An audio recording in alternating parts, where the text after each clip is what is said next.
సనత్కుమారుడు వ్యాసునకు బోధ. వ్యాసమహర్షి, నీలాంటివాడు శివసాక్షాత్కారం పొందాల్సి ఉంది.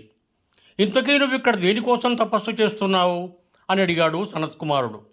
వ్యాసుడు, స్వామి, ప్రజలందరికీ ధర్మార్థ కామమోక్షాలు 4 సిద్ధించే విధి విధానాలన్నీ గ్రంథస్థం చేశాను. మోక్షార్థని తపస్సు చేస్తున్నానని చెప్పాడు.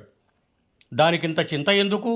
నేను కూడా నీలాగే కలతబడి మందరాద్రి మీద తపస్సు చేశాను. అప్పుడు శివానుగ్రహం వలన కరుణకు జ్ఞానానికి మారుపేరైన వాడు నందికేశ్వరుడు తరసిల్లి నన్ను ఓదార్చాడు. శ్రవణ, కీర్తన, మననములు అనే 3 ద్వారానే ముక్కంటి దయను పరమపదాన్ని చేరుకోగలమని బోధించాడు. కాబట్టి ఓ పరాశరనందన, నువ్వు కూడా అదేవిధంగా శ్రవణ, కీర్తన, మననత్రయాన్ని అనుష్ఠించి తాపత్రయాల్ని వర్జించి ప్రశాంత చిత్తుడివి, మోక్షగావిమి కావయ్యా అని చెప్పి బ్రహ్మలోక మార్గంగా సాగిపోయాడు. ఇవం భూయాత్.